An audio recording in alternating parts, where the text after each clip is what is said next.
अब देखिए,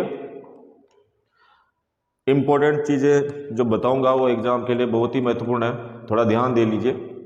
भूमध्य सागरीय कृषि, सबसे पहले बात देखो, भूमध्य सागरीय कृषि, भूमध्य सागरीय कृषि, भूमध्य सागरीय कृषि। अब यहां पर क्या होता है, सबसे महत्वपूर्ण कृषि होती है अंगूर की। किसकी कृषि होती है? अंगूर की। आपके 12th क्लास ज्योग्राफी के अंदर एक क्वेश्चन है, भूमध्य सागरीय कृषि। इसमें जो कृषि है उसका नाम है क्या? अंगूर। अंगूर की कृषि यहां पर सबसे ज्यादा होती है। और अंगूर की कृषि को क्या बोला जाता है? VT culture. क्या बोलते हैं? VT culture. याद रखना है सबको, लिखते जाना साथ के साथ। अंगूर की कृषि को क्या बोलते हैं? VT culture. भूमध्य सागरीय कृषि का क्वेश्चन आ जाए तो कौन सी फसल आती है वहां पे? अंगूर। यहां पर देखिए आप, सबसे पहली बात, गर्मियों के अंदर, कहां पर? भूमध्य सागर के आसपास के क्षेत्र के अंदर गर्मियों में जैतून और अंजीर, अंजीर की भी खेती की जाती है। क्या की जाती है?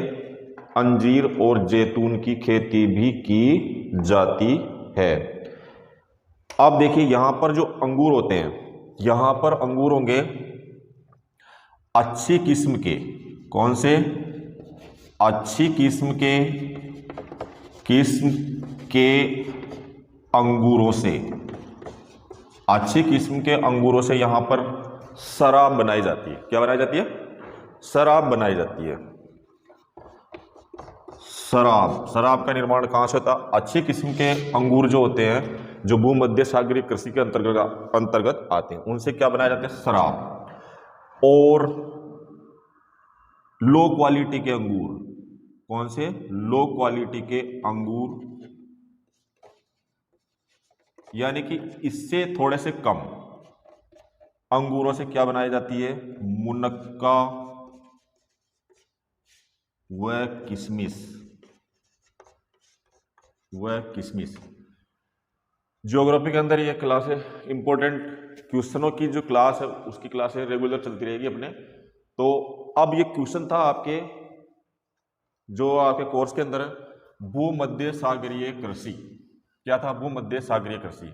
उसमें अंगूर की कृषि की जाती है और अंगूर की कृषि को विटीकल्चर कहते हैं। गर्मियों में जैतून और अंजीर का यहाँ पे कृषि की जाती है और अच्छी किस्म के अंगूरों से शराब बनाई जाती है। और जो इससे कम क्वालिटी के निम्न गुणवत्ता वाले अंगूर है उनसे मुनक्का और किशमिश का निर्माण किया जाता है। और बच्चों, गर्मियों के अंदर एक चीज और देख लो, गर्मियों में जो विकसित देश है, गर्मियों में क्या होता है? भूमध्य सागरीय क्षेत्र है, जैसे ले लो आप यूरोप व यूएसए। यहां पर फलों व सब्जियों की सप्लाई सबसे ज्यादा यहीं से होती है। कहां से? भूमध्य सागर वाला जो क्षेत्र है। अच्छा ठीक है, साथ के साथ लिखते जाना। और एक चीज और ध्यान रखना, भूमध्य सागरीय कृषि, भूमध्य सागर वाला जो एरिया है, क्षेत्र है, इसके अंदर खट्टे फल जो भी होते हैं, फलों की कृषि की जाती है। महत्वपूर्ण कृषि यहाँ की यही है, खट्टे फलों की कृषि। समझ में आया? ठीक, नेक्स्ट देखिए अब आगे वाला क्वेश्चन। जनसंख्या वितरण को प्रभावित करने वाले आर्थिक कारक। जनसंख्या वितरण वितरण को प्रभावित करने वाले आर्थिक कारण। जनसंख्या वितरण को प्रभावित करने वाले आर्थिक कारण। आर्थिक कारण क्या क्या? 3 कारण इंपॉर्टेंट लिख लो। नगरीकरण, औद्योगिकीकरण,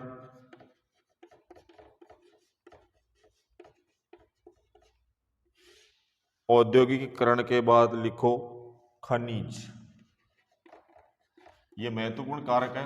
आर्थिक कारण पूछा, जनसंख्या वितरण को प्रभावित करते हैं। ये तीनों कारक बहुत ही महत्वपूर्ण है, जो तुम्हारे सिलेबस के अंदर है। 12th class geography RBSC board के अंदर इनमें से क्वेश्चन बहुत सारे आएंगे, इसलिए याद कर लें। इसके बाद देखो कच्चे लोहे में, नेक्स्ट क्वेश्चन है, नेक्स्ट इंपॉर्टेंट, कच्चे लोहे में मैंगनीज मिलाकर इस्पात बनाया जाता है।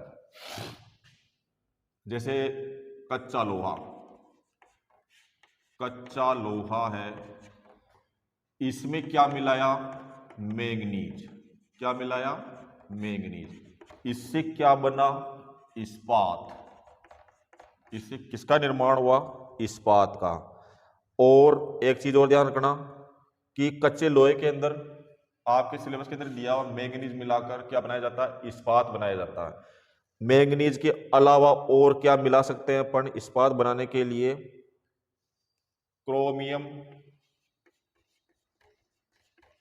क्रोमियम, वेनेडियम और टंगस्टन। क्रोमियम, वेनेडियम और टंगस्टन। यानी कि इसका मतलब ये है कि कच्चा लोहा निर्माण के लिए मैंगनीज तो है ही सही, मैंगनीज मिलाकर हम इस्पात का निर्माण कर सकते हैं, लेकिन इनके अलावा क्रोमियम, वेनेडियम, टंगस्टन को मिलाकर भी हम किसका निर्माण कर सकते हैं? इस्पात का निर्माण कर सकते हैं। नेक्स्ट फैक्ट है आपका इंपॉर्टेंट, विश्व की प्रथम मेगा सिटी, विश्व की प्रथम मेगा सिटी कौन सी है? न्यूयॉर्क। कौन सी है? न्यूयॉर्क। इसे भी लिख लीजिए, विश्व की प्रथम मेगा सिटी न्यूयॉर्क। नेक्स्ट देखिए, इसके बाद देखिए भारत की प्रथम जनगणना। भारत की प्रथम जनगणना। क्वेश्चन अच्छा है। भारत की प्रथम जनगणना तो हुई थी भैया 1872 के अंदर हुई थी, और ये किसने कराई थी? British viceroy Lord Mayo. इसको लिख लीजिए आप, इसको ब्रिटिश वायसराय लॉर्ड मेयो।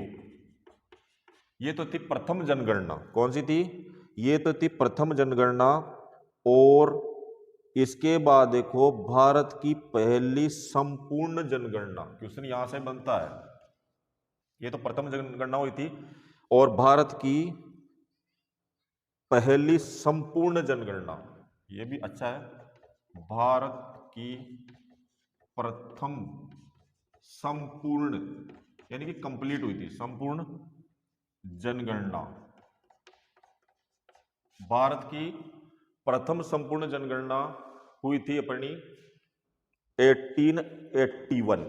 कब हुई थी? लिख लो इसको भी, 1881 में। तो समझ में आए, भारत की प्रथम जनगणना का क्वेश्चन पूछा जाए तो 1872 किसने करवाई थी? ब्रिटिश वायसराय लॉर्ड मेयो ने। और भारत की प्रथम संपूर्ण जनगणना कब हुई थी? भारत की प्रथम संपूर्ण जनगणना 1881 में हुई, और 2011 में 2011 की जनगणना जो थी वो थी बच्चों 15वीं। कौन सी थी? 15वीं जनगणना थी। क्वेश्चन कितने सारे हुए? एक क्वेश्चन था भारत की प्रथम जनगणना 1872, ब्रिटिश वायसराय लॉर्ड मेयो द्वारा भारत की प्रथम संपूर्ण, ये वर्ड ध्यान रखना, प्रथम जनगणना और संपूर्ण के लिए कह दिया जाए तो 1881 के अंदर हुई थी। ठीक है, अब देखो क्वेश्चन आगे इंपॉर्टेंट जो दिया हुआ है आपके सिलेबस में, आपकी बुक में, ये तो सभी को आता है। रबी की फसल, रबी की फसल क्वेश्चन आ जाता है 1 नंबर का। इसमें देख लो आप, गेहूं सर्दियों में जो होती है, गेहूं, सरसों, चना, ये सब याद कर लेना, ये तो सबको याद है। इसके बाद देखिए, उसके बाद अच्छा क्वेश्चन है ये भी, बॉक्साइट अयस्क का प्रयोग एल्यूमिनियम बनाने में किया जाता है। सिंपल सा है, बॉक्साइट अयस्क, बॉक्साइट अयस्क, बॉक्साइट अयस्क का उपयोग, इसका उपयोग कहां होता है? इसका उपयोग होता है एल्यूमिनियम बनाने में। किसमें? एल्यूमिनियम बनाने में। एल्यूमिनियम बनाने में किसका प्रयोग किया जाता है? बॉक्साइट अयस्क का प्रयोग किया जाता है। अब देखिए, ये प्रमुख अयस्क है इसका, एल्यूमिनियम का प्रमुख अयस्क कौन सा है? बॉक्साइट अयस्क। अब मैं एक चीज पूछूं, इसके अंदर, एल्यूमिनियम के अंदर अशुद्धियां होती है। क्या होती है? अशुद्धियां। अब वो कौन कौन सी अशुद्धियां होती है? एक तो होती है एल्यूमिनियम ऑक्साइड। कौन सी होती है? इसको भी लिख लो, एल्यूमिनियम ऑक्साइड और आयरन ऑक्साइड। और कौन सी अशुद्धि होती है इसके अंदर? Iron oxide. इससे प्राप्त में अशुद्धि कौन सी होगी? एल्यूमिनियम ऑक्साइड और आयरन ऑक्साइड। अब क्या किया जाता है, इनको, एक विधि है इन अशुद्धियों को अलग करने की, वो क्या है? बेयर प्रक्रम। उसको क्या बोलते हैं? यहां लिख रहा हूं इधर, बेयर, बेयर प्रक्रम। अब बेयर प्रक्रम विधि द्वारा यहां से क्या प्राप्त होता है? एल्यूमिना। क्या प्राप्त होता है? एल्यूमिना। समझ रहे हो? बॉक्साइड अयस्क का उपयोग करके एल्यूमिनियम बनाया गया। एल्यूमिनियम के अंदर एल्यूमिनियम ऑक्साइड और आयरन ऑक्साइड अशुद्धियां होती है। इन अशुद्धियों को दूर करने के लिए एक विधि अपनाई जाती है, बेयर प्रक्रम। बेयर प्रक्रम के बाद हमें प्राप्त होता है एल्यूमिना। अब एल्यूमिना जो होता है, इसका होता है विद्युत अपघटन। क्या होता है? विद्युत अपघटन। एल्यूमिनियम, एल्यूमिना के विद्युत अपघटन के बाद हमें मिलता है भैया एल्यूमिनियम, शुद्ध एल्यूमिनियम। क्या मिलता है? शुद्ध एल्यूमिनियम का निर्माण इस तरह से किया जाता है। तो समझ में आई? आपके दिया हुआ है एल्यूमिनियम का अयस्क, यानी कि बॉक्साइट अयस्क का प्रयोग करके क्या बनाया जाता है? एल्यूमिनियम। इसमें दो अशुद्धि होती है, एल्यूमिनियम ऑक्साइड, आयरन ऑक्साइड। अब इन अशुद्धियों को दूर करने के लिए एक विधि अपनाई जाती है, उसका नाम है बेयर प्रक्रम। उसका नाम क्या है? बेयर प्रक्रम। अब बेयर प्रक्रम से हमें क्या प्राप्त होता है? एल्यूमिना। और एल्यूमिना का विद्युत अपघटन कराया जाता है, जब जाके हमें क्या मिलता है? एल्यूमिनियम। समझ में आई? आ गई होगी। भारत चावल उत्पादन में, भारत का स्थान विश्व में, ध्यान रखना, अच्छा क्वेश्चन है, 1 नंबर के क्वेश्चन बहुत सारे हैं, ऑब्जेक्टिव टाइप के, फिल इन द ब्लैंक्स वाले, वन लाइनर वाले। भारत का स्थान, भारत का स्थान चावल उत्पादन में, किसमें? चावल उत्पादन में, और वो भी किसमें? विश्व में। विश्व में भारत का स्थान किसमें? चावल उत्पादन में। कौन सा है? दूसरा। ये ध्यान रखना, दूसरा स्थान है, यानी कि विश्व के अंदर भारत चावल उत्पादन में दूसरा स्थान रखता है। ठीक है। कुछ क्वेश्चन ऐसे होते हैं जो हमारे को समझ में भी नहीं आते और हम उनके आंसर हम अटपटे दे देते हैं, उल्टे सीधे दे देते हैं। तो इस तरह से नहीं करना है। जैसे इसी तरह का एक क्वेश्चन है जो अगर बुक नहीं पढ़ी होगी तो पता ही नहीं चलेगा। नीरू मीरू नीरू मीरू कार्यक्रम, नीरू मीरू कार्यक्रम। अच्छा क्वेश्चन है, समझना। ये किससे संबंधित है? तुम्हारे क्वेश्चन दिया हुआ ये है तो जल से संबंधित, जल से संबंधित पूछ लिया जाए, 1 नंबर का क्वेश्चन आ जाए बोर्ड के एग्जाम में, तो जल से संबंधित है। अब जल से संबंधित क्या क्या मतलब है? नीरू मीरू जल से संबंधित है। ये इस कार्यक्रम के अंतर्गत क्या किया गया है? जो भूमिगत जल स्तर है, क्या है? जो भूमिगत जल स्तर है उसको ऊपर उठाना। इस कार्यक्रम का उद्देश्य क्या है? भूमिगत जल को ऊपर उठाना। तो सर्वप्रथम ये भी लिख लो, भूमिगत जल स्तर को ऊपर उठाना।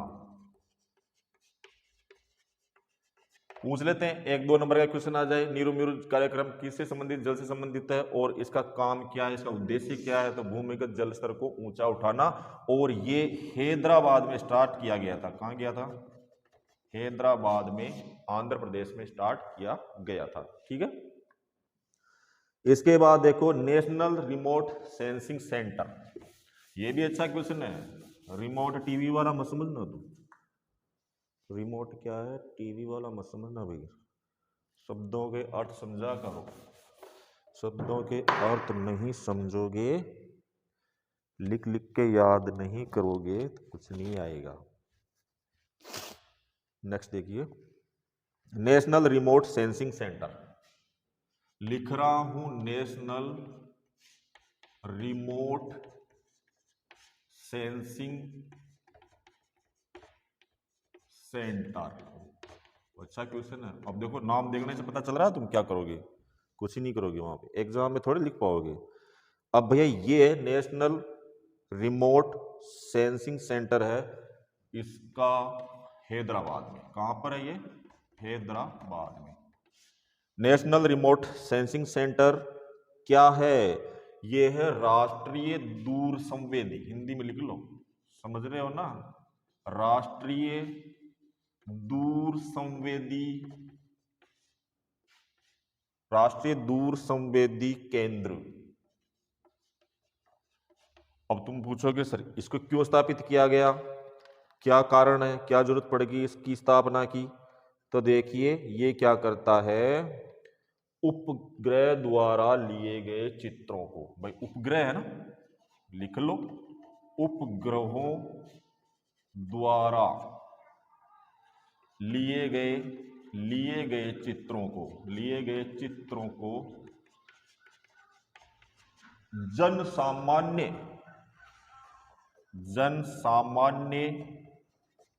तक पहुंचाना। बहुत अच्छा काम है इसका, जन सामान्य तक पहुंचाना इसका काम है। किसका? बताइए किसका? दूर संवेदी केंद्र। एग्जाम में क्वेश्चन इस तरह से नहीं आएगा, ये वाला नाम भी दे सकते हैं, ये वाला नाम भी दे सकते हैं, दोनों याद करने हैं। इसकी स्थापना कहां पर हुई? हैदराबाद के अंदर। क्यों की गई? यानी कि इसका काम क्या है? उपग्रहों द्वारा लिए गए चित्रों को जन सामान्य तक पहुंचाना। समझ में आए सबके? तो अब आपको एक और बताते हैं, प्रतिकर्ष कारक। प्रतिकर्ष कारक 2 वर्ड तुम्हारे इसमें दिए हुए सिलेबस के अंदर, ये याद रखना, प्रतिकर्ष और अपकर्ष। ये अपकर्ष, ये दोनों एक दूसरे के अपोजिट है। क्या है? दोनों एक दूसरे के अपोजिट है। प्रतिकर्ष समझ लेना, आकर्षित करना। अपकर्ष, सॉरी आकर्षित करना नहीं, ये तो क्या प्रतिकर्षित करता है, यानी कि आकर्षित नहीं करने वाला, और ये अपकर्ष क्या है, आकर्षित करता है। तो अब एक जैसे एक उदाहरण लोगों को अपने निवास स्थान छुड़वाने के लिए उत्तरदायी। परिभाषा आ सकती है, लिख लो। लोगों को अपने निवास स्थान को छुड़वाने में उत्तरदायी। अब भैया एक चीज बताओ, लोगों को अपना निवास स्थान क्यों छोड़ना पड़ता है? जैसे अपन रूरल एरिया से बिलोंग करते हैं, हमारे गांव के अंदर से बहुत सारे बाहर काम करने क्यों जाते हैं? क्योंकि यहाँ पर किसका अभाव होता है? रोजगार का अभाव। एक तो क्या कारण बन गया? रोजगार का अभाव। समझ में आई? और क्यों छोड़ता है अपना निवास स्थान? एक होता है प्राकृतिक आपदाएं, ये भी अच्छा कारण है। प्राकृतिक आपदाएं ये आती है जब भी अपना निवास स्थान छोड़ते हैं अपन। और प्राकृतिक आपदा के अलावा और बता दीजिए। रोजगार का अभाव हो गया, प्राकृतिक आपदाएं होगी, और एक और लिख लीजिए जैसे युद्ध। युद्ध भी होता है बॉर्डर के आसपास जो एरिया है, युद्ध होता है, जब वहां के निवास स्थानों को क्या करना पड़ता है? उनको छोड़ना पड़ता है। अब अपकर्ष के कारण भी देखो, लोगों को अपने निवास स्थान को छुड़वाने में उत्तरदायी। इसमें देखो, इसमें क्या आएगा? विभिन्न स्थानों से लोगों को आकर्षित करते हैं। अपकर्ष, अब देखो प्रतिकर्ष किया, और तो अपकर्ष यानी वहां बुलाना। जैसे शहरों के अंदर लोग जाके बसते हैं, शहरों के आसपास लोग जाकर बसते हैं, तो क्यों बसते हैं? रोजगार अच्छा होता है वहां का। क्या? रोजगार की सुविधा, शिक्षा की सुविधा, अपने मन से भी लिख सकते हो कुछ भी। शिक्षा की सुविधाएं, शिक्षा की सुविधाएं। एक और लिख लो, स्वास्थ्य सेवाएं, यहां लिखो इधर, स्वास्थ्य सेवाएं अच्छी। अब ये सेवाएं अगर बेहतर होगी तो क्या होंगे? लोग वहां पर क्या होंगे? अपकर्ष होंगे, वहां पर जाना पसंद करेंगे, वहां रहना पसंद करेंगे। प्रतिकर्ष के अंदर क्या है? ये इन चीजों की वजह से वो क्या करता है? वहां से प्रतिकर्ष होता है, अपना निवास स्थान छोड़ देता है। इसी तरह से नेक्स्ट क्लास में मिलेंगे अपन। इस तरह से ये क्वेश्चन